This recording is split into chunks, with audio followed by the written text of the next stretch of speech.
Hot. Are you hot? The views and opinions expressed on the Oh, I'm very following hot. program are those of the host and You want guests to know how and hot do I not am? necessarily reflect the policy or position of ONTV's management, staff, or Yeah. board of directors. We about to get very hot. We have to shed some clothes because it's time for our show called Talking nude. It's Very Hot and Humid Outside, so we gotta take off our clothes and Talking nude. yeah, when we're sweating outside, it's time to Talking nude. yeah, baby, I can make it really hot. Talking nude. Yeah, baby, you look sexy over there. Talking nude. Baby, you look breathtaking over there. Just Talking nude. yeah, baby, you're just hot. Talking nude.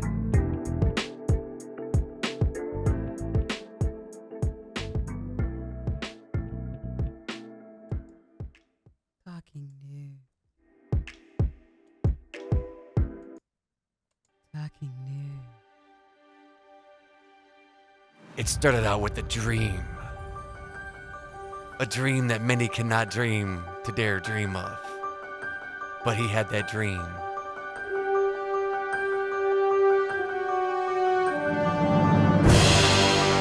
The dream is now a reality. Because the reality was a dream. Now a major motion picture. I'm just kidding. Oh my gosh. Hello. Listen, this one sounds kind of cool. Yeah. What's going on, brother? Macho Man Randy Savage here. Oh, we did that one before. And then we got Hi, this is Tea with Tracy Time. Just want to say hello. How is everyone doing? Hi, babe. How are you? I'm good. Like, how are you? I'm like totally fantastic. Really? Totally. Gag me with a spoon. Oh, really? Today on Pillow Talk, we will talk about pillows and the various comfort levels that they have. All right. Hey, everybody. How you doing? This is your host, Jason, and Kathy. You actually were recording that? yeah, welcome to a new episode of Talking nude. Yes, where I was Oh my just, God, you guys. I didn't know. I had no idea he was recording all of that. I was just messing around. Like I was going through the different themes. Like so apparently this is a different Oh. theme one. Oh, okay. I don't really I like had that no one too idea. much though. Let's see how about this one. No, not at all. Not at all. Not at all. In a hurry to get that snack. Hurry to the refrigerator right now. Oh man. Welcome to Talking Nude. Monday, everybody. July 24th. Can you Can believe you believe it? it? Uh-huh. Man. Twins, right? Back at the Yes. same time. So- Instinct thoughts, huh? Yeah, a lot of introspective and deep thinking lately. Yes. That's a good thing though, because that means that there's something up there in the medulla oblongata. That there's some that the wheels are spinning. That there's something going on, tinkering up there. This is true. It's just trying to This is get it very out. true. Sometimes it's not so easy to convey. This is true. But I think fear, I like to talk about that term, fear, because lately a lot of people, including myself, have allowed fear to control me for so long. Whether it's apprehension to try a new job, trade, or, to do something, just like jump off a cliff with a parachute or something, you know what I mean? Or bungee cord jump or jump off you know what I mean? Like, yeah. fear, it's like Afraid of doing something new, afraid of change. Afraid of Yes. change. yes, and it's exactly anxiety. Even though it could be in a positive direction. Yes. I think what people do is they think of change as something bad because I think we program ourselves to believe that when change happens, it means there's something bad happening because maybe our past experiences always felt like when change came, something bad happened. But what about the positive things that have happened because of change? That's true. There's a lot of things that have happened that are positive. I think we just focus on too much of the negative changes we've gone through. And I think, and I agree. And to add to that, I think it's because there's so much toxicity in the world right now. There's so much like dissension. There's a lot of anger, a lot of frustration. A lot of people feeling discouraged. People are feeling anxiety, like myself. And I know you've been, having bouts with that as well, where you have hard time sleeping sometimes. My God, sometimes I think to myself, like, does it ever end? Does the anxiety ever end? It's always the same feeling. It's always like a feeling of, how like you're going on a roller coaster and you're going down it when Yeah. you're going up that hill and then all of a Hmm. sudden it shoots down. That's how anxiety feels. Like that's exactly how it feels to me every single day, like that feeling in my stomach. And it comes from a place of fear. Yeah. It's all it is. It's not that like when you go on a roller coaster, I feel differently when I'm on a roller coaster. Roller coaster, when I'm going down that hill, it just feels like I'm tickling to death. Like Hmm. it's a happy feeling, but the feeling of anxiety is exactly the same, but it's like a fear instead. Yeah. And it's like the fear of the unknown or the uncertainty of things because we The always want to, feeling as of lack of control. right, it's like we want to control everything. So it's like when we don't have that control, like you said, that lack of control, we tend to panic. We tend to go into like survival mode. We like start stressing. And and I know a lot of people out there right now, if you're listening to this, I don't care whether it's 2 people, 10 people, 200 people, however many people it is, we appreciate every single one of you.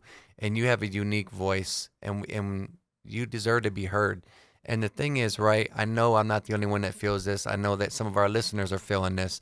I got a lot of close friends that are in different walks of life and different parts of industry, and they feel the same thing. It's weird though because it's like when I'm feeling a certain way, like when I'm real high, I'm real high.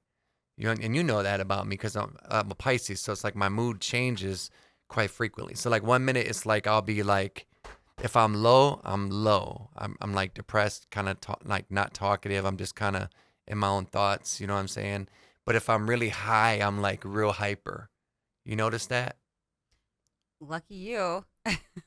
Mine is constantly moody every day. It's Really? yeah. Yep. Moody every day. Some days I can't some days I can't wait till the next day. Yeah. I can't wait till the day is over because I know enough that my moods change daily. Hmm. Like they don't last a long, long time. But it sucks because the fact of some days can be just really bad and some days can be really good, but it's like a daily thing for me.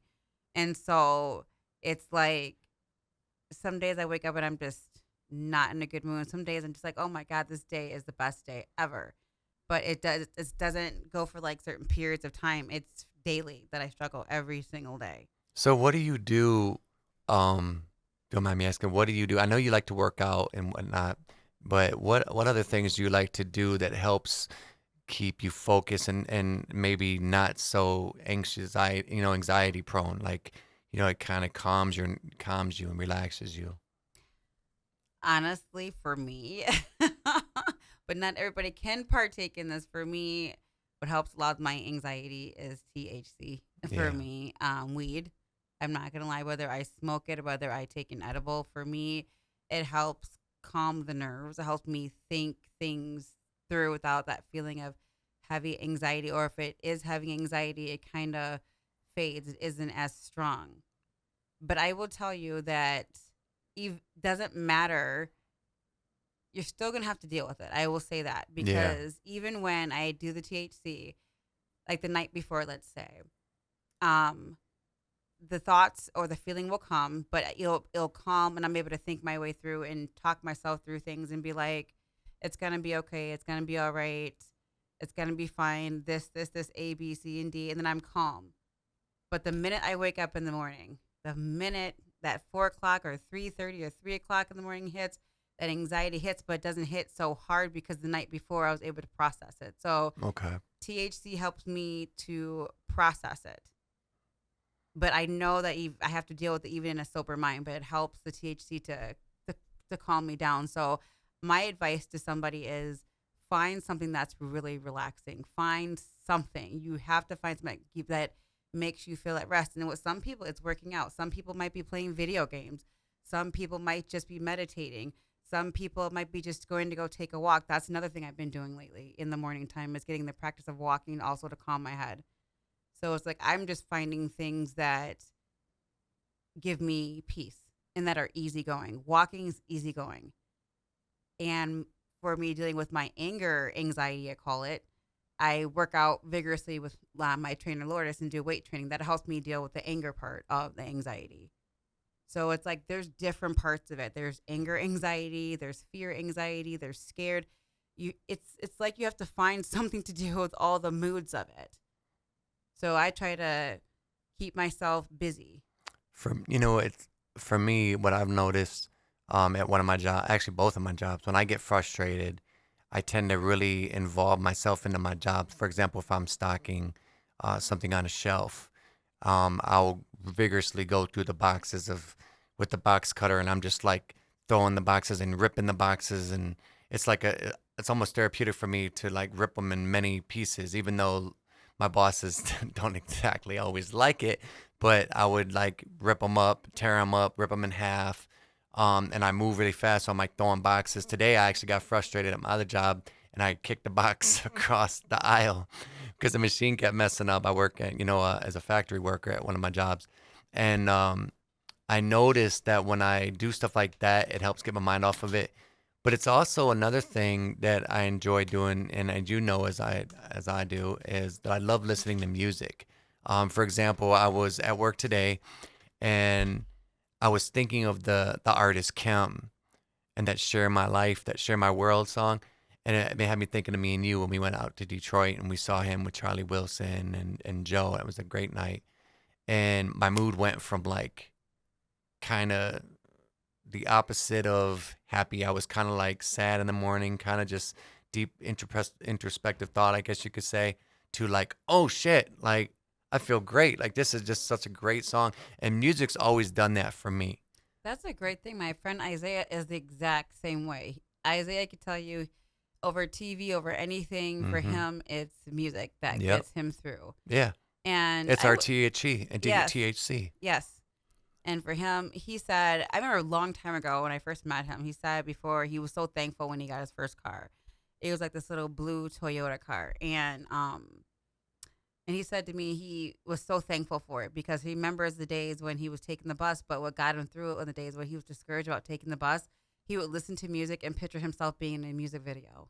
Mm. And he consistently did that every time he was tired of waiting for the bus, tired of missing the bus, tired of all that stuff. And he Yeah. would say he would turn on his music and just go into another complete world. And that's really what music like does. Gets you to like have an imagination. It does, because depending on how I'm feeling, it depends on my mood. Like sometimes I'm in a real mellow mood. I'll put on like some Gary Newman or some like Radiohead or something, kind of deep. I don't even know what you would qualify, what Radiohead would qualify as far as what would you call their kind of music. So eclectic, it's got like Eclectic, alternative. some a little industrial, but it's I would really say eclectic then. eclectic. Yeah, eclectic. But then there's times where I'll put on like Pink Floyd, or if I'm feeling, Shit, Pink Floyd makes me want to get high, along with Erykah Badu. There Yeah. was something about Erykah Badu's music that for me, I can't just listen to Erykah Badu and be like, oh yeah, this is the song. No, every time I hear anything by Erykah Badu, it could be the song Bag Lady. hmm And that is not like a smoking weed song, but there's something in her energy, in her music that is Yeah. like, I need to light up a blunt. And I was always like that, even when I was like 16 years old and 15. My sister like listening to Erykah Badu, and so did I. Mhm. I liked that album Tyrone, and I was like 15 or 14 when that song came out. And I remember back then, and I wasn't even a weed smoker or anything. It was always something in her energy that makes me like, what is smoke? I don't know why. And Pink Floyd's another one. Yeah. Pink Floyd's like that song that makes you want to get high. Well, you could. To me, The thing with Pink I Floyd think it's that's the way awesome. the energy for me. Yes. It's psychedelic for me. The energy. It's real like psychedelic energy to me. And the thing with Pink Floyd too, to add to, piggyback on that, is Dark Side of the Moon and The Wall. You can play both of those albums from beginning to end without skipping one track. and it just, like you said, it puts you in a zone. It gets you. It just, it's psychedelic. Same thing with Jimi Hendrix. If I could put Jimi Hendrix on, greatest hits, I'll throw on All Along the Watchtower or Hey Joe, Purple Haze. Hey His Joe, music too, yeah. I have to, Hey Joe was such a angry song. It's about a guy, his woman cheated on him and he killed her. You know what I mean? That's really what the song was about. And you could hear the anger and the pain that he was evoking when he did that song. It's the same thing with like if I listen to Limp Bizkit. I remember I was in a I movie love Limp theater. Bizkit. Oh yeah, I Fred love Durst is Limp the Bizkit. fucking Yeah. shit. I remember, um, where was I at? I want to say it was like mid '90s, around the For time that me, keep saying what you're saying. no, Go. but so in the mid '90s, like when they had Limp Bizkit and Eminem and Kid Rock all on Spring Break MTV, and Limp Bizkit was just kind of like a blip on the radar, but they were really known in Florida, but they weren't really known until they did that MTV Spring Break. And I remember I was in a movie theater somewhere around that time.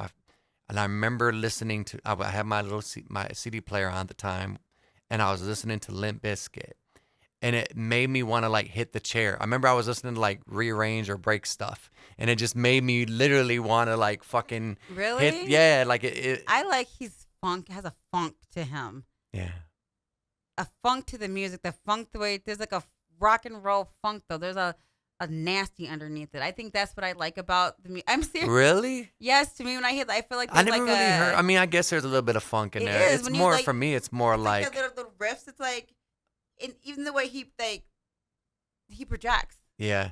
To Okay, me, I can see that a little bit. Yeah. So it's like to me, there's a little bit of nasty funk to it, along with the rock and roll, along with the rap, along with the. Yeah. To me, I just feel like it's rock and roll funk or something to me. I don't know.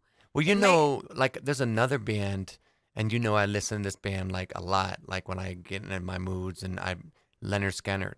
I don't know what it is, Yeah, but Leonard Skinner has such a like just a blues, like you said, rock and roll fused with all these different energies, that's true. and they didn't have one weak song. Like their whole catalog is just like fucking amazing. But you gotta realize too what kind of band they were. They were like, they were really talented. They weren't over screaming with their voices. Yeah. They had enough instruments. The singers were trained singers, but they had like that rock and roll sound, but it wasn't forced. It wasn't scratchy. It wasn't, like you said, like a bluesy. It was just, Yeah. it came out. It was nice. soulful. Yes. It was correct. very soulful. Same Very thing with Bad smooth Company. vocally. Like Bad Company Oh, and yeah, Paul them too, Rogers. Like, yeah. Oh my gosh! what we a great when we concert. saw him in concert at DTE, he did a whole set. He took care of his voice. Yeah. Oh my gosh! Along with Lionel Richie too. We saw him in concert, and that was excellent. Paul Excellent, actually excellent. released a new album. I haven't listened to it yet, but I think it came out like a week or two ago. I'm gonna have to get it and check it out because you can stream everything now. So, but Ooh, you remember oh, the one that was mentioned in the radio last night? We were listening to, or was it this morning? It was one of the talking about heart. Ann Wilson. Yes. Oh Yeah. my gosh. Oh, the podcast Yes, when I was talking yes. about how It's Always Sunny in Philadelphia Yeah. podcast. Well, she carried that concert too. Her vocals, Ann Wilson's. Oh my gosh, And her vocals the funny thing were is, so amazing. We saw both of them, Hart, those two Yep. sisters, yep, and then we saw Ann Wilson just by herself along Yeah. with Paul Rogers. It was the same. yeah, it was like concert. Jeff Beck. Rest in It peace to Jeff Beck. was- Oh my gosh! If anybody is listening to whoever is listening to this podcast, go pick up some music from Paul Rogers. Go pick up some music from Ann Wilson. Oh my gosh, he's a very great vocalist. I remember, I think the tour was called the Stars Align Tour. It was Jeff Beck, Paul Rogers, and Wilson.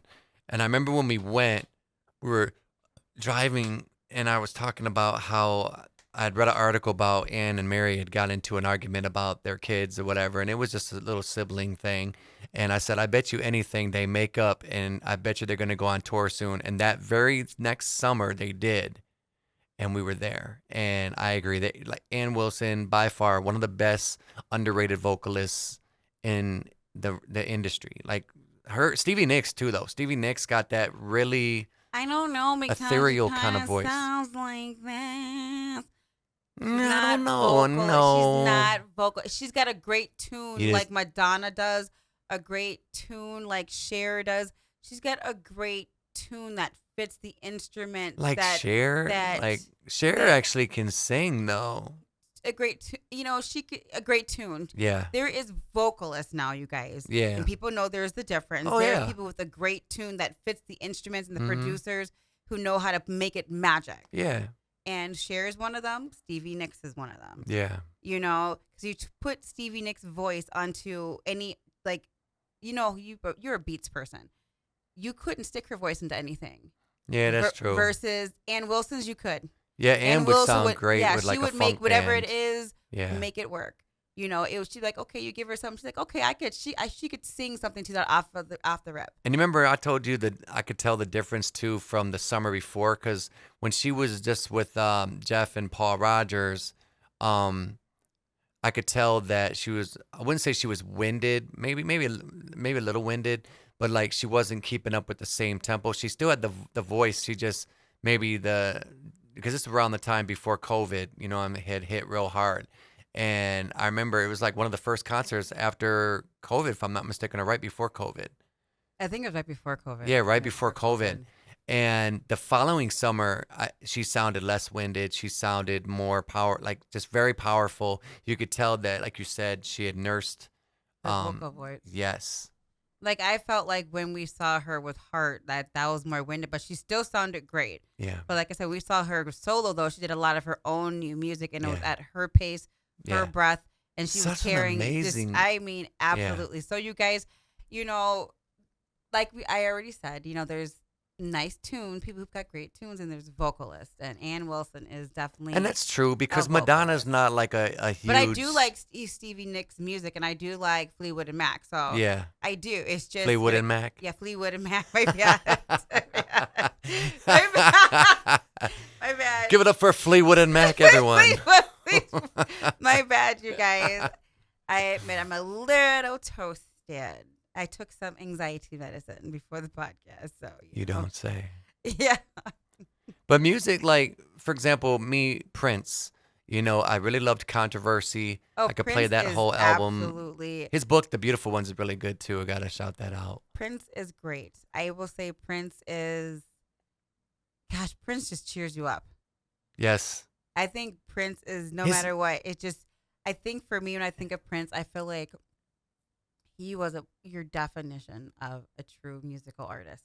Yeah, without a doubt. Prince Like- encapsulates. Like, you can tell he sees in colors and drawings and Yes. like how his imagination, like listen to his music, you can picture it like it's a Yeah. story. Like Yeah. you can tell he writes in color, he dreams in color, he's musically inclined in color. Like the story is so built, and even you can feel it in the instrumental that Yeah. it's like you can just see it, For me, Prince reaches into everyone's soul. Yes, he does. He reaches deep into your chest and he like massages your soul This is true. with his melodies, with his voice, with his songs, the way he composed. I can't say enough good thing about Prince. I remember when we went to Paisley Park, and it was just so real, like surreal for me, because going in there, you just feel like it. I don't even like. How did you feel like when we went in there? I would say I didn't feel absolutely nothing. I felt it was Serious? Yeah, I felt like it was a museum. That's what I'm saying. I felt felt like it was a museum, and I don't really feel like. it felt cold. Yes, It felt. I guess that's the word I want to say. It felt soon. cold. I think too Yeah. soon. Also, too, I think I just think it could have been handled a lot better. But I hear that's gotten better over the years. Yeah, we're gonna probably go there again. We're gonna so have to. I heard it's better. So If you I guys hope haven't been so. there and you're a true Prince fan, you definitely got to go there at least once to see it. I did like all the stuff that people left, that collage of stuff that people left after he Yeah, passed. that I was did- cool. That was probably the only original thing to me. Yeah. Because those are actually fans who sat there and listened to his music and made this stuff for him. And he's made such an impact. So Prince that has was made. genuine versus them like having extra. It reminded me of a garage sale Yeah. that they were rushing us along. Yeah. Like hurry up! And then when the guy was like clapped his hands at us, I'm like, excuse me, good lord, you Yeah. serious? Like let's go, let's hustle along. Like it wasn't the same experience you would get if you were going to a real museum. If we For went me, to it was the like if Prince was alive, he would invite you in and do a concert and for his close friends, and it wasn't treated like that. It was it like wasn't it wasn't warm. It was like a haunted house. It Yeah. was like you went into one part and then they like pushed you in the next part and then the Yep. next part and then the next part and then you get to the end and it's like, okay, now you're in the Prince store, so you can buy If all I this and the exuberant stuff prices. looked at generic and Yeah, dingy like. yeah. That just it wasn't worth the money, and I think that but I get it. People would go and see it Oh, just without a doubt. because it's Prince. We did too. Well, it's no different But than the I Prince wouldn't go store at the back. airport. Remember we went to the airport and they had a Prince store? Oh, that Last was time even we better went? though. That was That better. was cool. That was dope. Yeah, though. that was cool. To me, I liked that store in the airport better than that museum. Yeah. But from my clients who have gone and people who've given like reviews on it on Paisley Park on Mhm. the Facebook page, they've said it's gotten a lot better. Oh, I'm sure. So Like I wanted to I would do go, I like would last go time. back now. Yeah, You like I know? would like to do the brunch and actually listen to the music and be able to like party in the patio like they do. I guess they do that That's now. true. So that would be kind of cool. You know what I'm saying? One thing I admire and I respect about Prince and is that he believed in artists owning their masters. Yeah, Um, very true. he was very much against, the YouTubes and the different streaming platforms because he already knew. I mean, he was like, it was almost like with his third eye, like he was very intuitive. He knew what was coming. And I remember he said something, there was an award, I want to say it was like the Grammys or something, some music award show.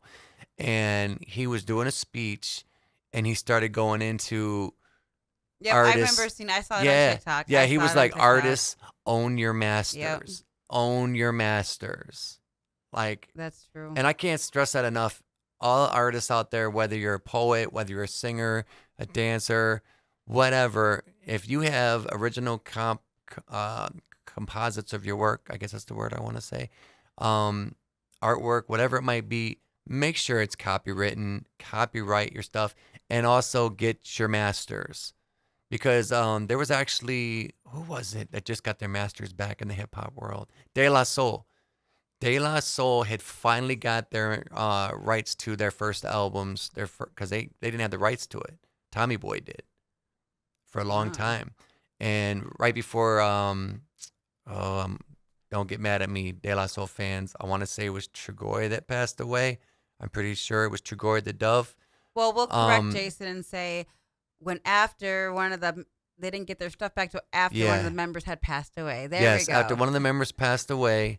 That's what a wife is for. Thank you, Darren. They released the catalog for the first time where everyone could, stream it. They could purchase it, whatever. And because they had a lot of samples on their first album, and you couldn't get away with it back then because everybody, when your mother was coming out the woodwork, oh, you're using our stuff, they're gonna sue you.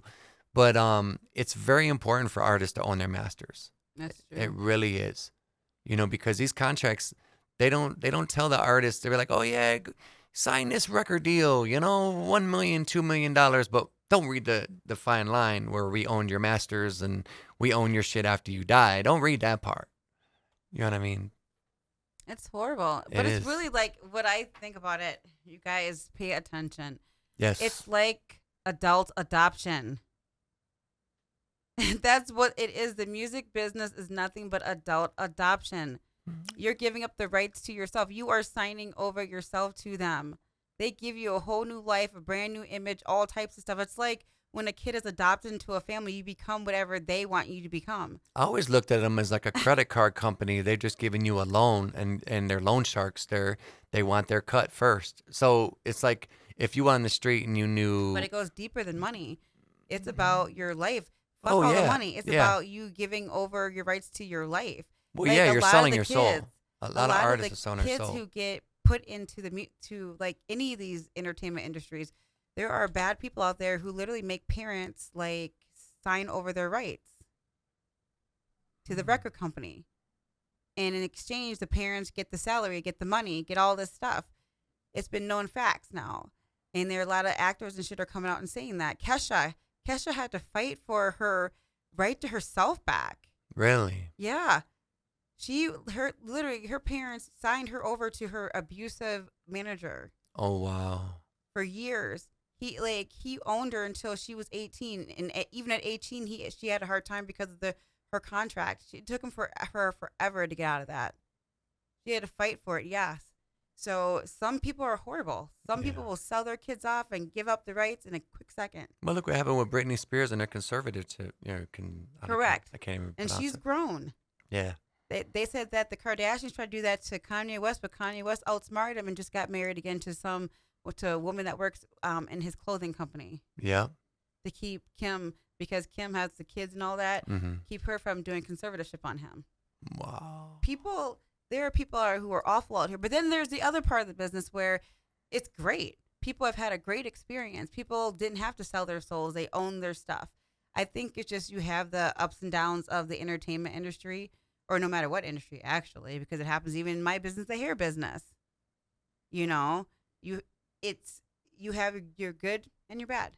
It's all Yeah. about, you just have to find the right people, the right connections, and hope that they're genuine. You know. And then that's a hard thing to do is because you can't trust everyone in the industry. You can't trust everyone because, I mean, look what happened with my boy G, Yep. and he said basically the If he didn't have sex with somebody, yeah, he wasn't going to get this deal. Yep. And he didn't do it, but it's just the thing that He worked there's so hard, yeah. and the one deal that comes along, there is these sexual stipulations. But to some people, that's nothing, though. Look at Kris Jenner. She's a Yeah. genius. Ask you guys, I'm a Kardashian person. I think she's a genius in a dark way. She is. She didn't mind watching her daughter fuck on video for Of course money. she didn't. She's the one that leaked the She tape. didn't, right. So some parents don't care about taking it there, but then some people do. Some people don't mind fucking on camera to get what they want. Yeah. Look at Little Nas X. The rumors that are said about him that he's really straight and not gay, but he's playing this role because he wants to fame. Yeah. Think about Instagram. How many people are doing shit all over Instagram and Facebook and TikTok just for attention? Right.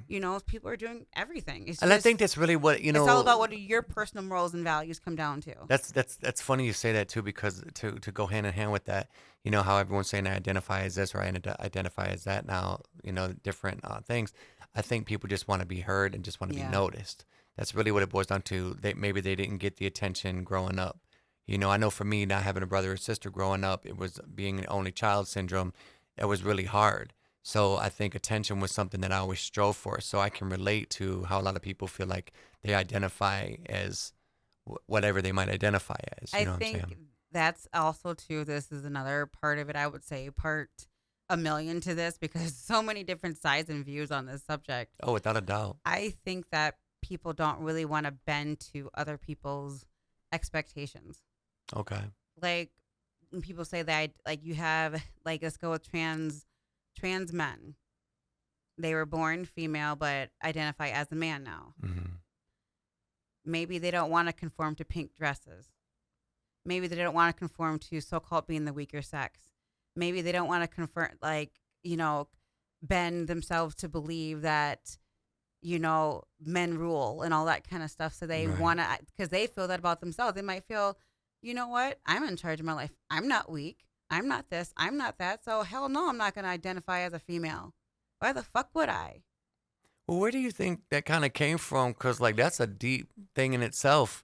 I think it's been programmed from the beginning, brainwashed. Like, they've been brainwashing people. That girls were pink, boys were blue versus, I think having their own definition. People need to be able to have their own definition of what they think male and female is. I don't believe you have to. This is just my personal belief, y'all. So don't be out here canceling me. Don't come for me unless I send for you. All right, now. My point of view is this, that I don't think that people, if there wasn't this boys are blue, girls are pink, there wouldn't be people hurting their bodies. They would embrace their bodies without having to change them. You mean cosmetically? Yes. And altering it? Yes. And it's getting to the point where people want to look like what they think they're supposed to look like. But there's Who also a lot of says- self-mutilation going on, too. Yes, but Or who says that body shaming. what makes a woman is one thing? Yeah. We're told that. I think that people just want to be able to say who they are on their own. Just like I was told when I was coming up, and you know too. Mm. You listen to a lot of rap music, so people call you a wigger.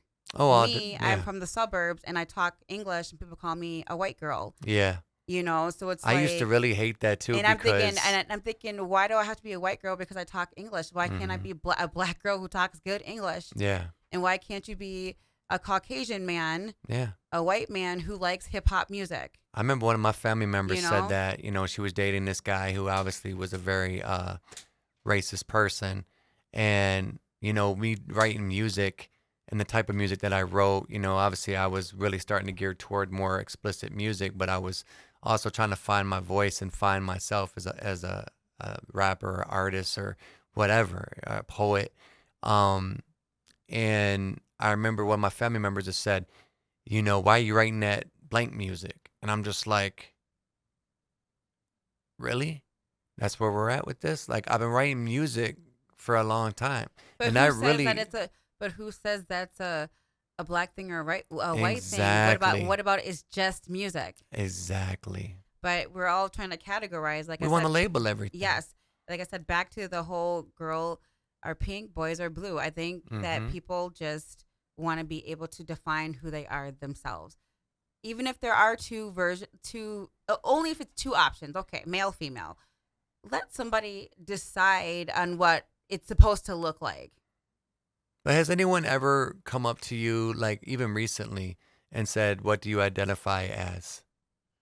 Yes, one of my clients literally said to me, because my look is eclectic, Mm-hmm. he says, because I can rock a short mohawk, I can rock my long mohawk, I can rock my hair in so many different ways, and also my Mm-hmm. piercings and my tattoos. Mm-hmm. He was like, you kind of come off like you're bisexual or like you're dykish because of the fact that I'm like, really?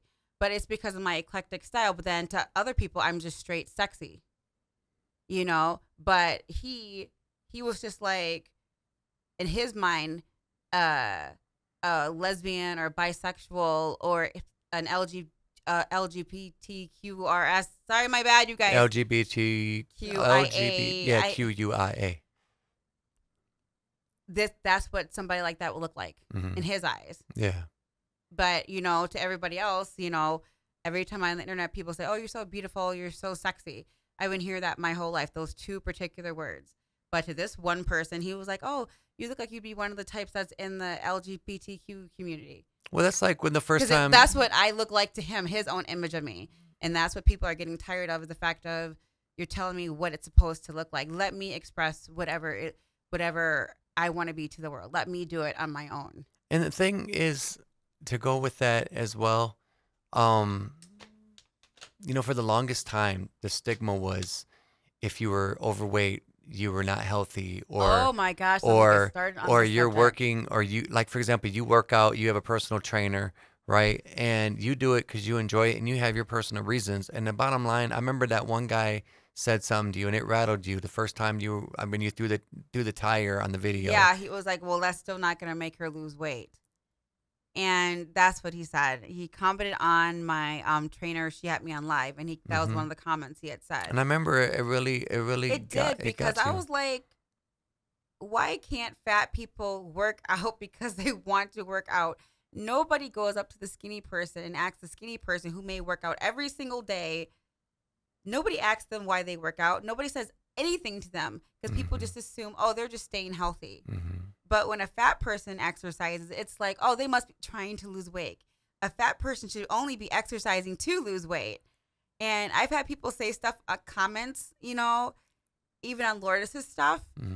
And she'll videotape me saying stuff, I said, why can't I have the right to live in my own body at its own size? I don't even let her weigh and measure me. I haven't done that in so long. Actually, it's been probably about 2 years now, because I'm doing it for me. That I want to be able to lift my fat ass up. I want to be able to get my ass off the ground. And that takes strength. Yeah. I think I admire you. Like, I look at your videos and I comment on them, but I watch you and I get a little envious because I get lazy. I wish that I had that same drive and determination, because I've been seeing you do that shit and it's not easy. It's important to me. I grew up with a mother who told me I couldn't do anything because I was fat. It was always, well, you got to lose weight first before you can do that. You got to lose weight first before you can do this. You got to lose weight first. And I guess it's important to me now as an adult to say, fuck that shit. Mom, you weren't right. I want to exercise because Yeah. I want to. Why can't I do what the skinny people are doing? Why can't I exercise? Why can't I go to a personal trainer? Why do I have to wait till I shrink myself to be able to enjoy me being inside the skin that I am in? And also too, I had to really look around me, really look at nature, really look how God made things. The animal kingdom. You cannot shrink a hippopotamus down to a Tweety bird. You cannot. Each creature has its purpose. The hippopotamus has their purpose. Look at giraffes. Yes, giraffes have their purpose. Every animal, and humans are the highest form of animal. So why wouldn't we be the different sizes? Yes, there are some people out here who are so obese and that really do need to lose weight to get their health together. That need it. Yes, but not everybody's in that same position. Not everybody is clutched to the bed.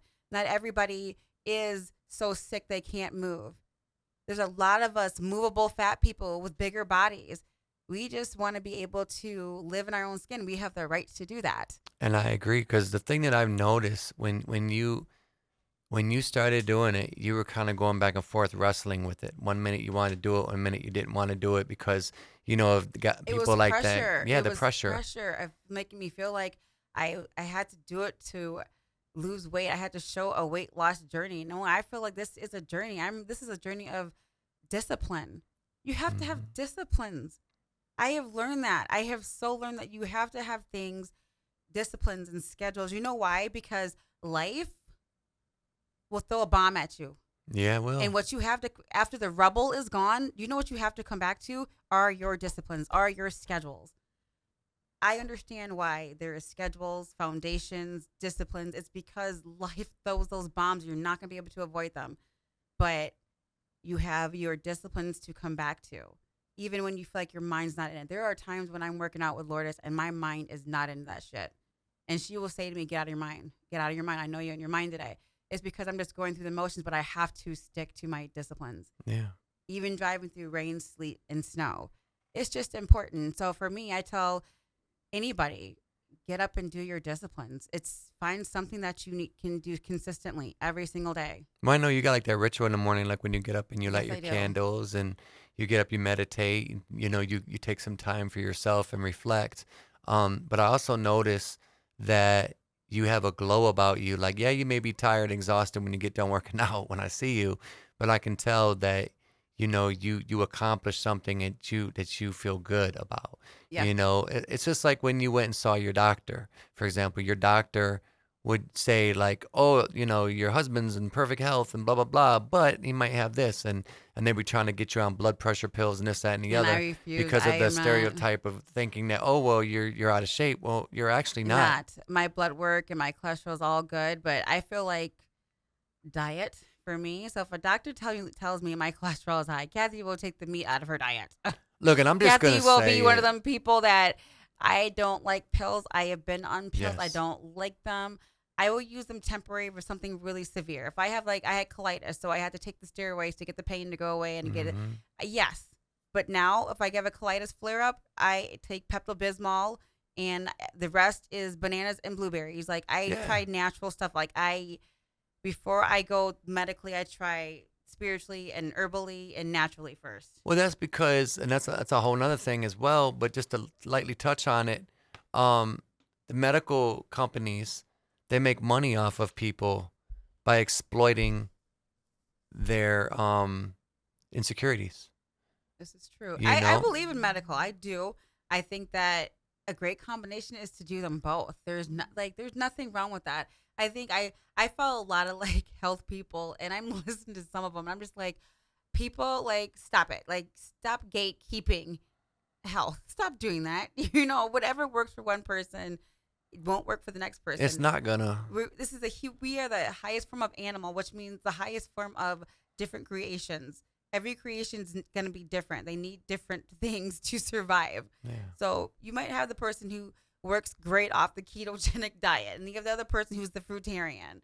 But I tell you, it's it's always black or white. There's no rainbow. And isn't the rainbow beautiful?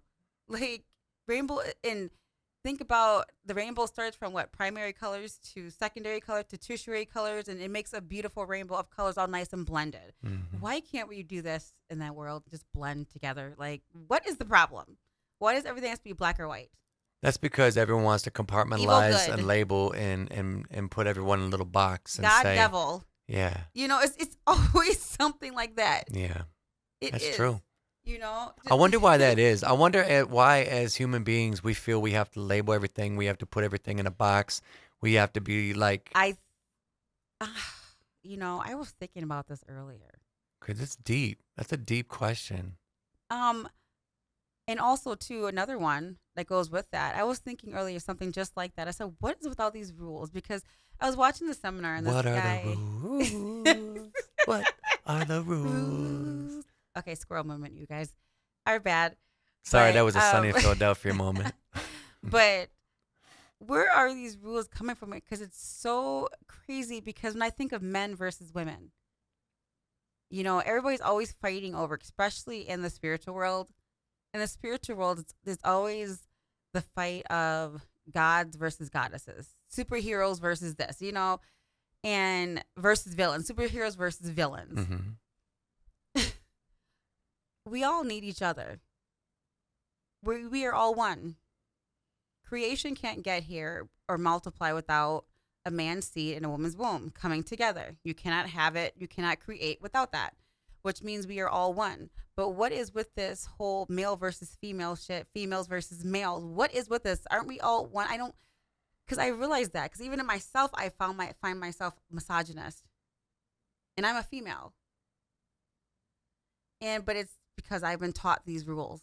I'd like to take a stab at that. I think it's because for so long, the gender roles were changed for a long time, where the man was the quote unquote breadwinner. He was the one working all the time. He was doing this, he was doing that. So there was all these expectations that was placed on the man, just like there was placed on the women, where, like you said, they were really there to breed. Like they were really there to be like the housewife, to breed, to raise a family, to take care of everything, right? But as times has changed, and it's 2023, decades have went by, years have went by, and they've changed. So now everything is, it's like, for example, us, we're both working two jobs, right? Mm-hmm. Some people might just be working one job, or they might be working two jobs plus a side hustle, plus they might be doing part-time DoorDash. And it's like, or the woman might be the one working and the guy might be the housewife.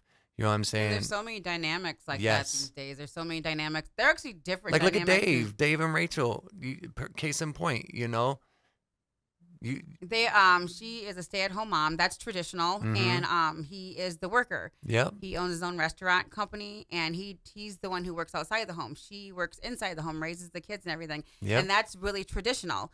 Okay, me and Jason are two hustlers together. The Arthurs are workers. yeah, He works two jobs. I work two jobs. yeah, And then I have other people who their dynamic is different, where you have the at-home husband and the woman is the breadwinner. mm-hmm, So it's like, I guess you can pick your dynamics. And also nowadays there's dynamics of couples not even living together that yeah, are married that's because true. of sleep patterns. Like one may work overnights, the other may work days, or one may work mid-afternoons, the other one works 8 a.m. But one may not like the fact that their sleep is disturbed, Mm-hmm.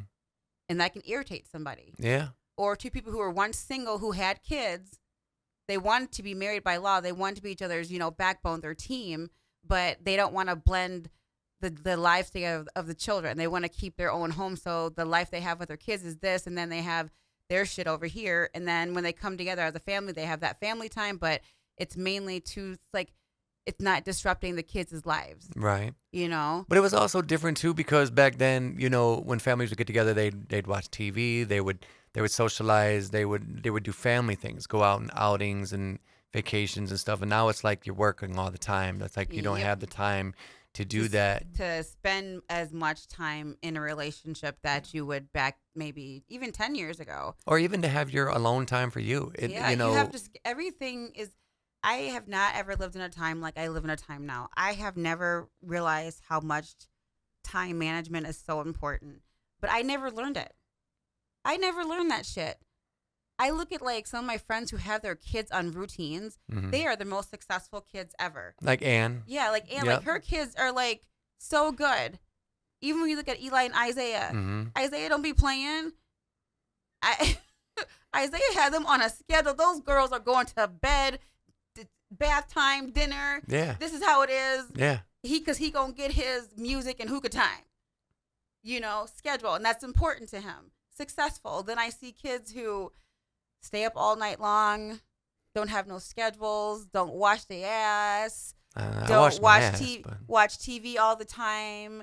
Don't even have anybody to wake them up. They wake themselves up. Mhm. They have parents that are just not paying attention. Well, it's that, and plus the parents aren't being really like They they're don't not want to get to they're know their not being kids. responsible in the Yes. sense that they want to still party. Yes. There's a lot of parents, and I mean that's not there's to nothing say wrong that with that, especially disrespectful, young ones. but the younger ones, like Yeah. you said, the younger ones, they want to party, they want to experience life. Because they're being young. Yes. But they are young with a child. Yes. And it's like two kids being kids, but unfortunately one can't defend themselves. Well, it's like our neighbors, we have, our two neighbors, Dee and Lachey, you know what I'm saying? Like they had their kid during COVID Yep. and they didn't really go anywhere. They kind of stayed home a lot, and he works all the time and she works from home, but they raised Joshua like no other. Like they Yep. do such a great job. He's so sweet and so polite. And you can tell that they have, like you said, a routine.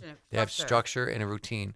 And that goes a long way, everyone that's listening to this, is you got to have structure. You got to have boundaries. Something I had to learn, the hard way. And my wife puts me in check on that because sometimes I stray a little bit, but she'll get me back in focus. And I want to thank you for that, because if it wasn't for you, I would be really off kilter. Like I'd be very not focused. So I'd like to thank you for that. Like, I really do appreciate that. It's really hard, when you grow up a certain way. And I've thought about that. Maybe that's why I've been in my deep thought lately, is because, I wonder what it would be like if I had a brother and sister. Would it would have been more structure? Would there have been, more No. routine? I think I look at parents like my friend Shatara. We're like name dropping like no other. Thank God we're not using last names, but me and We're Jason not saying have, nothing bad. I know, but we have very interesting social lives. But Yeah. and with interesting friends. We do. My friend Shatara, she has just one kid. That's all she wants. Mm-hmm.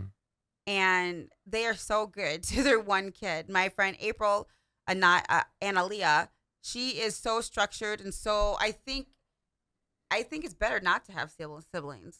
For real. You think? Because I had siblings, and not all combinations go together.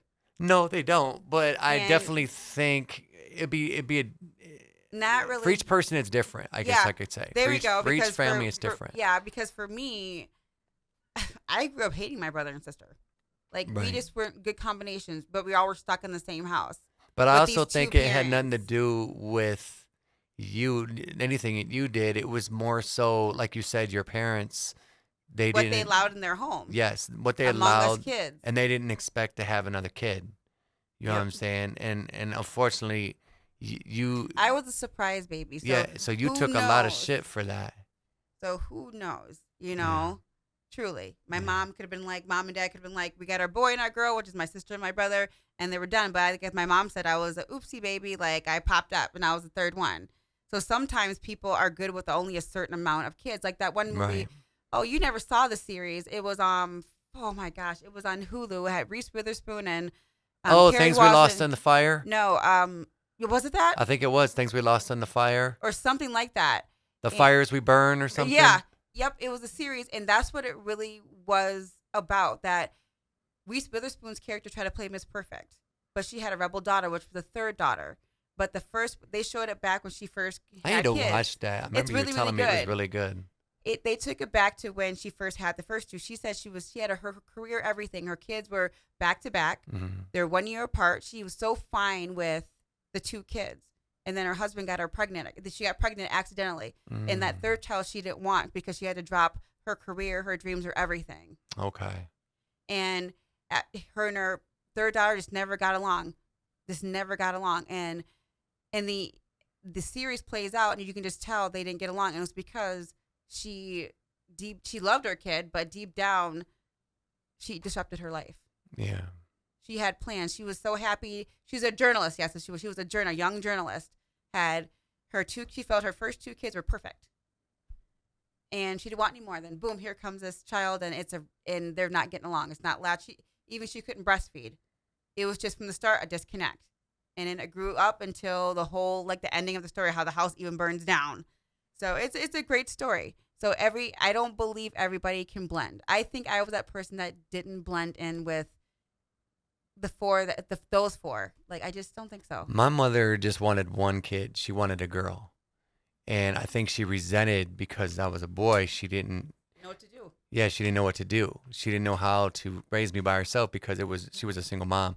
So for the single moms out there, I give you guys so much credit because it's not easy. Even the single fathers, because there's a lot of single fathers out there that are raising a kid by themselves. I You know mean, what? Shout out to that. Because the dads don't get enough They props. don't. One of my clients, I feel so bad for him. But one of the smartest things he did though for I think it was his 29th birthday, he got a vasectomy. Mm-hmm. And he said he couldn't go through any more, baby mama drama. First one was his wife. She ended up on drugs and stuff. He's a single dad. Second one ended up an alcoholic. Mm-hmm. And just horrible, horrible mothers. Absolutely horrible. Went through so much in the system, though. They really want to put these children with their mothers. They don't even care if they're strung out or anything. They don't. Which I'm going to say right there, not. that's fucked up because I remember what you told me, not going into the whole thing, but what happened with Dave and the struggle he had to get his daughter and all the shit that was going on. Like, that's fucked really up. They wanted it with the mom, and the mom was really fucked up towards the daughter. Yeah. So it's just like, when it comes down to it, like, the birth mom we're talking about, not his wife now, but right. He's remarried and all that stuff. Yeah. To a wonderful woman. But it takes a lot for people to. It's just a lot. That's all I can say. It's just a lot for men. Men go through a lot to try to get custody of their children. I think so. I talk with my coworkers a lot, and there's a lot of single dads that are in relationships, but they might not be married or whatever, and they'll be talking to me, and the guys don't get enough credit. So I gotta give it up to the guys out there, because there's the guys that are up there that it's not easy raising a kid by yourself. It's not easy. Whether you're a single mom or single dad, it is not easy. So I give you guys the utmost respect. And as we're getting close to the end of this was a lot to unpack. We talked about a lot of different things tonight on Talking Nude. One thing I'd like to leave the listeners with is, if you're feeling a certain way, if you're feeling depressed or you're feeling anger, anxiety, or you're feeling a certain way about someone, you need someone to talk to. There's support groups. There's, if you have a close friend, a family member, whoever it might be, a hairdresser, a tarot card reader. It could be a coworker that you worked with. Reach out to them, because you don't have to go through it alone. And you'd be surprised, you're not the only one going through these things alone, because a lot of people are feeling the same shit that we're talking about tonight. They might just hold a lot of it in until that one day they snap at like a grocery store, or they get in a car accident or something. You know what I mean? And God forbid that happens. But I guess the thing I want to leave with tonight is, if you need help, don't be afraid to ask for it. If my mother was here today, I think honestly, if she would have asked for help, she might have still been here. And she was very stubborn and didn't want no one to tell her what to do. And I love my mom. Rest in peace for her memory. But it's nothing. There's nothing, no shame in asking for help. And I guess that's really what I want to say. Like, don't ever be afraid to ask for help. I like that. That's a good way to end things. I like that. Anything you'd like to add, dear? No. Find somebody to talk to. Find somebody to talk to. And also, find a discipline.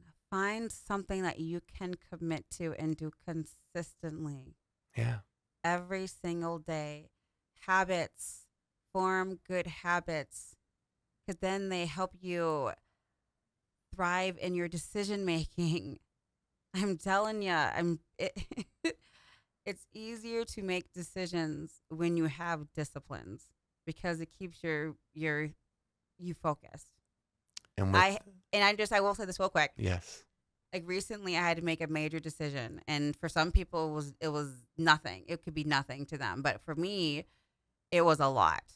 But if I didn't have my disciplines, I couldn't be able to focus on my thinking to do what was going to be best for me, Yeah. and also best for my marriage too. Yeah. You know, sometimes you just need your discipline. So people, find a discipline and be consistent and commit to yourself. Okay, now I'm done. And with that, folks, we had another great episode of Talking Nude. Our guest, as you can tell, was ourselves tonight. Um, so we're working to make sure that we get a guest. But we are also great too, and we have a lot yes, to say. we do. Too. We really We did have, talk about a like, lot tonight. We have really very did. interesting lives. Yeah. We do. We both work retail careers in different particular areas. Mm-hmm. We both work people jobs in different particular areas. And we're always dealing with different personalities. Yes. Oh and my and fucking we are word. like a part of different social groups. Yes. So it's like we do have a lot to say, and we are wise. We're here to help you. We're here to love on you with our words. Yes. And if we ever say anything, we're not trying to, We are not offend trying to anyone or offend disrespect anybody, anyone.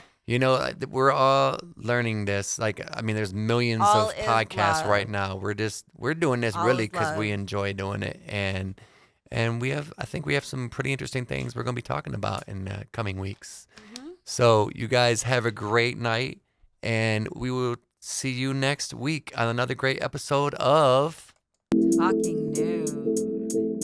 Good night, Thank everyone. you guys for tuning in. Don't forget, social media, Instagram, Kathy Bravo Cuts, all one word. Talking Nude. And baby, what is your social media? Voorhees 187. Talking Nude. On Instagram.